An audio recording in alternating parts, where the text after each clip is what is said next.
This program is sponsored by Supreme Universal, Beyond Spaces, Vivekanand Education Society, Sadhguru Travels Dubai. Think travel, think us. सिर्फ सिंधी ॻाल्हाइण वारनि जे लाइ ही आहे ही सुनहरो मौक़ो। सतगुरु ट्रेवल्स दुबई सां मिली लॻाए था सघो पंहिंजे हुनर जो चौको। Vasudev Khyalani, CNV Consultants, CNV Engineering Private Limited. We live in service. मां BK Beena Ramchandani, Sindhu Darshan Sindhi channel and Brahma Kumari J collaboration सां तव्हां सभिनी जो करियां थी स्वागत। जय झूलेलाल एंड ओम शांति। असां अगले एपिसोड में परमात्मा जूं 3 कसोटियूं ॾिठियूंसीं। अॼु असां ॾिसंदासीं परमात्मा जी चौथी कसोटी। चौथी कसोटी आहे परमात्मा उनखे चइबो आहे जेको सर्वोच्च आहे। मीन्स सर्वोच्च जो मतलब है जेको ॼाणी ॼाणणहार आहे। पर अॼु इंसान उनखे ॼाणी ॼाणणहार मतलब समझंदा आहिनि कि हू थॉट रीडर आहे। हाणे तव्हां ॾिसो, सॼे ॾींहं में तव्हां पंहिंजा वीचार ऐं पंहिंजा थॉट्स जेके आहिनि उन्हनि खे ऐं तव्हां छा ॻाल्हायो था उनखे हिकु ॾींहुं सॼो ॾींहुं था रिकॉर्ड करे ऐं पोइ वरी उनखे ॿुधो त तव्हांखे ई सम्झ में ईंदो त अॼु जो इंसान छा थो सोचे ऐं छा थो ॻाल्हाए। तव्हांखे पंहिंजो पाण ते ई अचरज लॻंदो, अरे मां हीअं त ॻाल्हाए ई नथो सघां।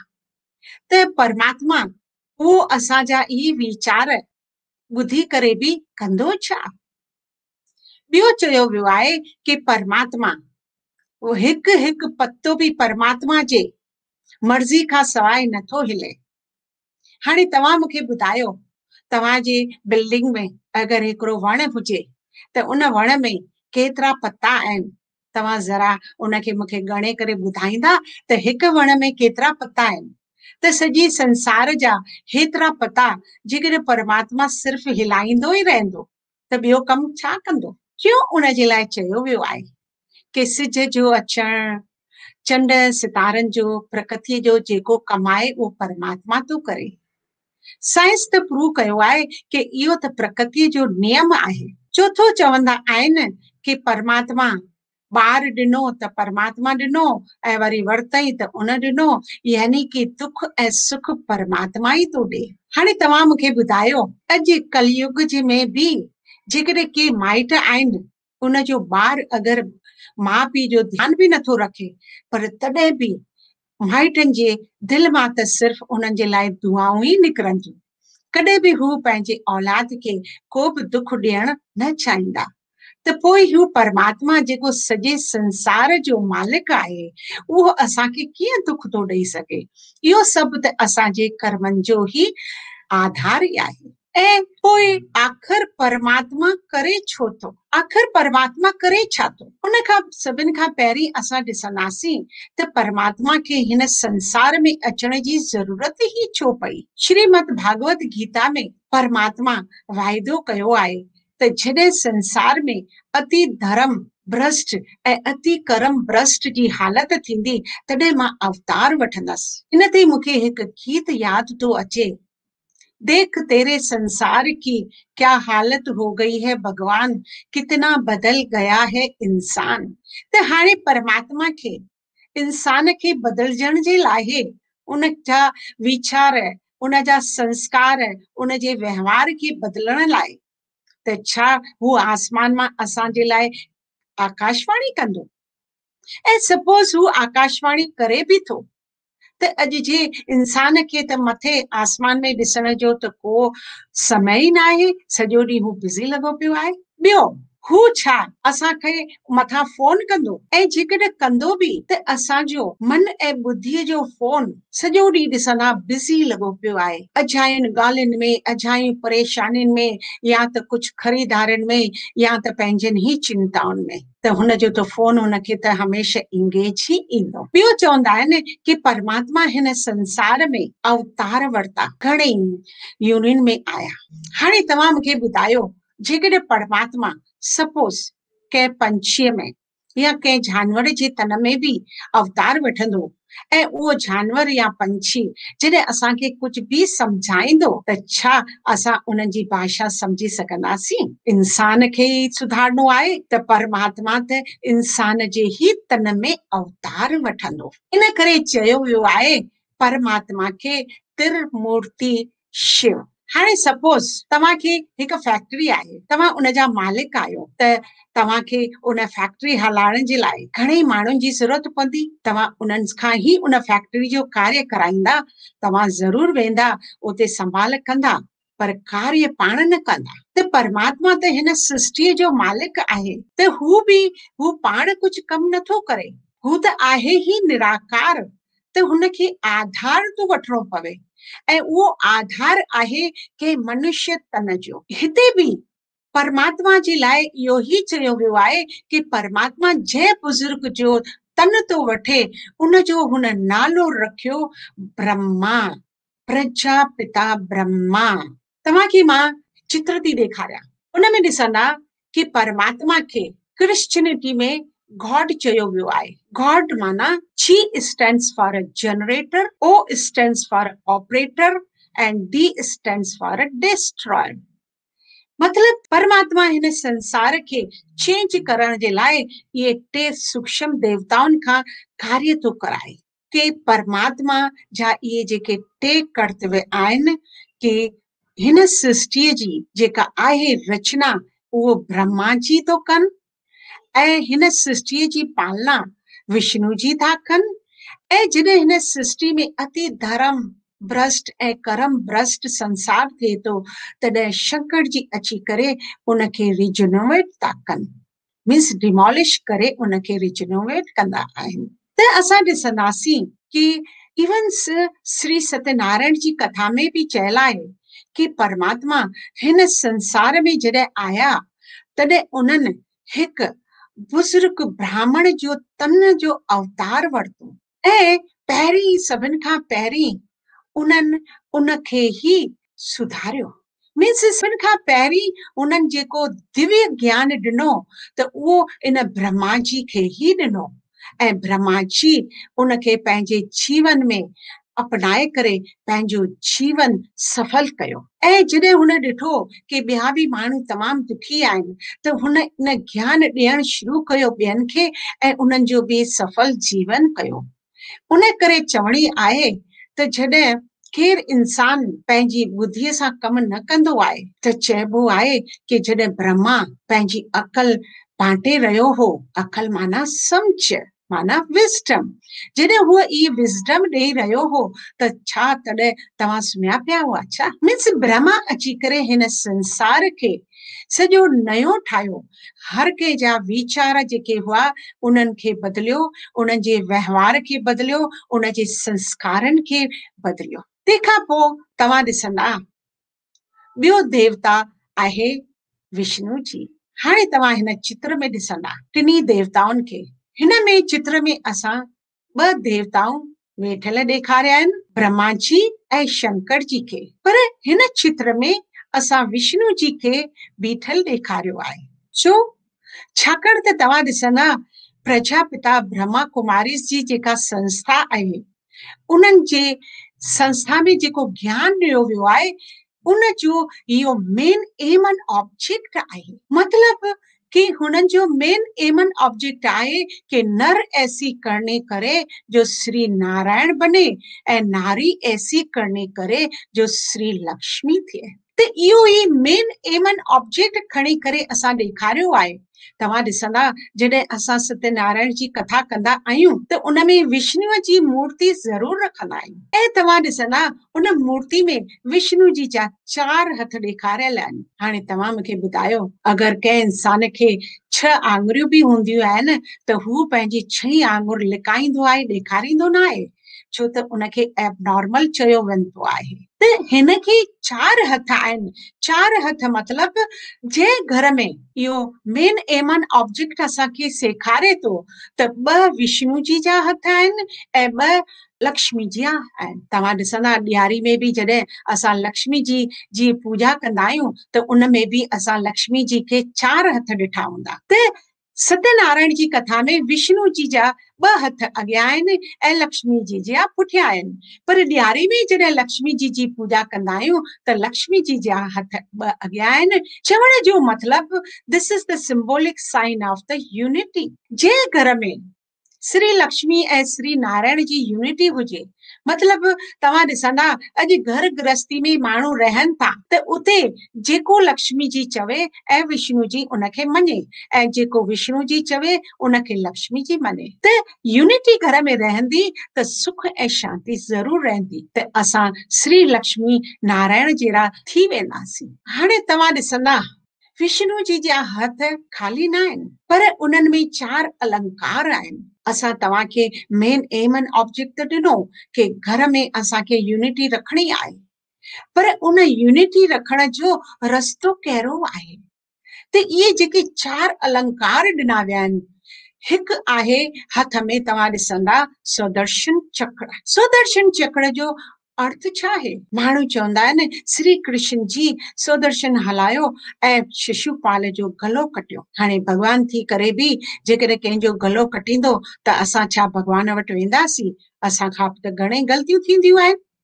भॻवान कंहिंजो गलो न कटींदो आहे, उल्टो त जॾहिं ग़लतियूं कंदा आहियूं त असां भॻवान जी शरण में ई वेंदा आहियूं। त स्व दर्शन जो अर्थ छा आहे? स्व मीन्स पंहिंजो, पंहिंजी आत्मा जो दर्शन करियो। असां पंहिंजी आत्मा जो दर्शन घटि, परदर्शन ऐं कुदर्शन वधीक था। सॼो ॾींहुं पारे में छा पियो हले, ॿियो छा पियो करे, छा पियो खाए, केॾां पियो वञे, सॼो ॾींहुं असां प्रदर्शन ई था करियूं। पर हिते मूंखे परमात्मा सेखारे थो त मूंखे स्वदर्शन करणो आहे, अंदरि ॾिसणो आहे मुंहिंजे जीवन में कहिड़ियूं कहिड़ियूं कमज़ोरियूं आहिनि, कहिड़ियूं कहिड़ियूं कमियूं आहिनि। तव्हां उन्हनि जो गलो कटियो, स्वदर्शन सां पंहिंजो जीवन सफलो करियो। This is the purity of the thought. ॿिए हथ में हुनखे शंख ॾेखारियो वियो आहे। तव्हां बि मंदर में वेंदा हूंदा त शंख ज़रूर हलाईंदा हूंदा। त हिन शंख जो बि गहरो रहस्य आहे, गहरो राज आहे। उहो शंख छा आहे?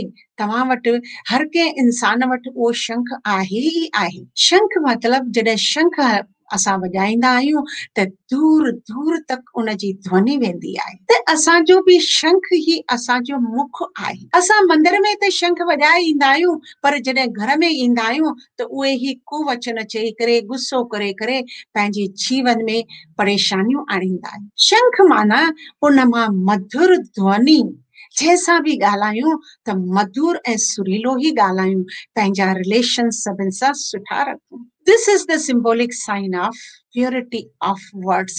पोइ उनखे ॾेखारींदा आहिनि, 3 हथ में आहे गदा। हाणे गदा त लड़ण जे कमु ईंदी आहे, त परमात्मा छा असांखे लड़ण थो सेखारे? न। गदा जॾहिं हनुमान जी श्रीलंका में वियो हो त हुन उते उन रावण जी बुराइनि ते हलाए करे उते जीत पाती हुई। गदा मीन्स ज्ञान, नॉलेज, विस्डम। असांखे जेका हीअ विस्डम मिली आहे, असां रोज़ जेको ॿुधूं पिया, ज्ञान परमात्मा असांखे ॾे पियो, उन ज्ञान जे आधार ते असां पंहिंजनि विकारनि ते, पंहिंजनि बुराइनि ते असां विजय पाती। चौथों ॾेखारियो अथनि कमल पुष्प। कमल जो हूअं बि त कमल त असांजो नेशनल सिंबॉलिक साइन आहे। त कमल जो मतिलबु छा आहे? तव्हां ॾिसंदा कमल हमेशह रहंदो कीचड़ में आहे, पर उन खां अल्पित रहंदो आहे। असांखे बि घर गृहस्थी में त रहणो ई आहे, पर उन जी कीचड़ खां, जीअं कमल पुष्प खे तव्हां कुझु बि छंडा बि हणंदा त बि उनखे न टिकंदा। त अहिड़े नमूने असांखे अगरि केरु कुझु चवे बि थो, थोरियूं ॻाल्हियूं हेठि मथे थींदियूं आहिनि, घर गृहस्थी आहे, त उहे छंडा असांखे न लॻण खपनि। असांखे कमल पुष्प वांगुरु बिल्कुलु प्योर ऐं हर कंहिं ॻाल्हि खां डिटैच हुअणु घुरिजे। त तव्हां ॿुधायो त जंहिं बि घर गृहस्थी में इहे 4 अलंकार हूंदा, चाहे उहा श्री लक्ष्मी जी घर जी हुजे या नारायण घर जो हुजे, इहे अगरि असां 4 अलंकारनि सां सृष्टिअ में व्यवहार कंदासीं त असांजे जीवन में सुख ऐं शांति ऑटोमेटिकली अची वेंदी। टियों ॾेखारियो आहे असां शंकर जी। उन जे लाइ चयो वियो आहे कि शंकर जी 3 अख खोलींदो आहे ऐं सृष्टिअ जो विनाश थी वेंदो आहे। हाणे ये अच्छा सची ॻाल्हि आहे। तव्हां ॾिठो हूंदो पिक्चर में बि ॾिसो शंकर जी खे हमेशह निर्वस्त्र ॾेखारियो वियो आहे। निर्वस्त्र जो गहरो राज़ आहे। निर्वस्त्र माना जॾहिं परमात्मा अची करे असांखे पंहिंजी सम्झ ॾिनी कि हे इंसान तूं ही देह न आई, पर देह में रहंदड़ हिकु चमकंदड़ आत्मा आई, ज्योति आई। त असां शरीर खां निर्वस्त्र थी वियासीं ऐं असांखे सम्झ अची वई असां उन आत्मिक स्वभाव सां, आत्मिक स्थिति सां सभिनी सां वहिंवार कंदासीं। ॿियो हुनखे हमेशह समाधि में वेठल ॾेखारियो वियो आहे। त जॾहिं असांखे ही नॉलेज मिलियो कि मां आत्मा आहियां त मां सदैव परमात्मा सां जुड़ियल रहां ऐं उन सां असांजो मेडिटेशन जंहिंखे असां चवंदा आहियूं माना समाधि लॻाइण। टियों चवंदा आहिनि उन टियों अखि खोली त संसार विनाश थी वियो। त जॾहिं असां बि हिन संसार में आयासीं असांखे नॉलेज मिलियो कि मां शरीर न आहियां पर हिकु चेतन आत्मा आहियां ऐं सदैव समाधि में रही करे जॾहिं परमात्मा सां पंहिंजो संबंध जोड़ियो त असांजी बि दिव्य नेत्र खुली विया, असांजी बि टी अखि खुली ऐं उन अखि सां असांजे जीवन में जेके बि कमियूं कमज़ोरियूं हुयूं जिन असांखे परेशान कयो आहे त असां उन्हनि जो विनाश कयो। त तव्हां ॾिठो कि असांखे परमात्मा जा इहे टे दिव्य कर्तव्य आहिनि, ब्रह्मा जी, विष्णु जी ऐं शंकर जी। त असांखे बि हिन नॉलेज मां इहो ई सम्झ में आयो कि असांखे बि पंहिंजी प्रकृति हलाइण जे लाइ इहे टे कर्तव्य करणा पवंदा। सभिनि खां पहिरीं असांखे ब्रह्मा जी थियणो पवंदो। ब्रह्मा जी मतिलबु कि जॾहिं असां सुबुह जो उथूं त सुठा सुठा वीचार करियूं कि अॼु मां सभिनि सां सुठो मिठो ॻाल्हाईंदसि, पर जॾहिं मंदर में वियसि कंहिंसां टकरु लॻो त मुख मां अचानक क्रोध अची वियो ऐं कुझु न कुझु ॻाल्हाए छॾियो। त मूंखे ॿियो यादि करणो आहे असांजो ॿियो कर्तव्य आहे विष्णु जी। विष्णु जी तव्हां ॿुधो हूंदो कि सत्यनारायण जी कथा में चयो वियो आहे कि पंहिंजा जेके बि असां भॻवान सां प्रॉमिस करियूं था या मिनथूं मनायूं था त उन्हनि जी प्रॉमिस असांखे पूरी करणु खपे। असांखे पंहिंजो वादो पूरो करणु खपे। इन करे सत्यनारायण जी कथा में ॿुधायो वियो आहे त कॾहिं बि कंहिंसां बुरो बि न ॻाल्हाइणो आहे ऐं कंहिंसां कॾहिं झगड़ो बि न करणो आहे ऐं न पंहिंजे देह अभिमान में अचिणो आहे, न कंहिंसां कूड़ बि ॻाल्हाइणो आहे। त विष्णु जी थी करे इन्हनि ॻाल्हियुनि जी असांखे पालना बि करणी पवंदी ऐं पोइ राति जो शंकर जी वांगुरु वेही करे सॼे ॾींहं जो पंहिंजो हिसाब किताब ॾिसिजे। जीअं अॼुकल्ह चोपड़े में बि ॾिसंदा आहिनि त केतिरो नुक़सान कयो ऐं केतिरो फ़ाइदो थियो। त असांखे बि सॼे ॾींहं जो ॾिसणु खपे त असां कंहिंसां कुझु बुरो त कोन कयो ऐं बाय चांस इंसान आहियूं गलती थी बि वई त ठीकु आहे, पंहिंजी टी अखि सां वरी उहा खोले करे सम्झ सां उन्हनि बुराइनि खे ख़तमु करियूं, वरी ॿियो ॾींहुं नओं शुरू करियूं ऐं नए सिर वरी पंहिंजो ब्रह्मा जी, विष्णु जी ऐं शंकर जी थियूं त मां सम्झां थी असांजे जीवन बि सफलो थी वेंदो। इहा ई आहे सची सची सत्यनारायण जी कथा जेका जीवन में अपनाइण सां असांजो जीवन बिल्कुलु देवी देवताउनि जहिड़ो थी वेंदो। घर घर में सुख शांति अची वेंदी। हलो त हमेशह वांगुरु परमात्मा सां पंहिंजी आत्मा खे जोड़ियूं। आसपास जे थींदड़ आवाज़नि हलचल खां परे ॻाल्हियूं मन ऐं बुद्धि खे अंतर आत्मा जी यात्रा ते ॾिसो पंहिंजो पाण खे मां हिकु चैतन्य शक्ति आहियां, जागती जोत आहियां। अॼु मूंखे 4 अलंकार मिलिया आहिनि। मां अॼु सॼो ॾींहुं सुदर्शन चक्र में हलाए करे पंहिंजो ई दर्शन कंदसि, उन मां कमियूं कमज़ोरियूं कढंदसि ऐं शंख ध्वनि करे सभिनि सां मधुर रिलेशन रखंदसि। कदा सां पंहिंजे जीवन मां बुराइनि खे कढी छॾींदसि, ख़तम करे छॾींदसि ऐं पंहिंजो जीवन कमल पुष्प वांगुरु हिन संसार में रहंदे हिन संसार खां निर्लेप रहंदसि ऐं पंहिंजा कर्तव्य कंदसि त जीवन सुखमय थी वेंदो। ओम शांति शांति शांति। तेसिताईं तव्हां रहो चुस्त मस्त ऐं तंदुरुस्त। मां वठां थी तव्हां खां इजाज़त। जय झूलेलाल एंड ओम शांति।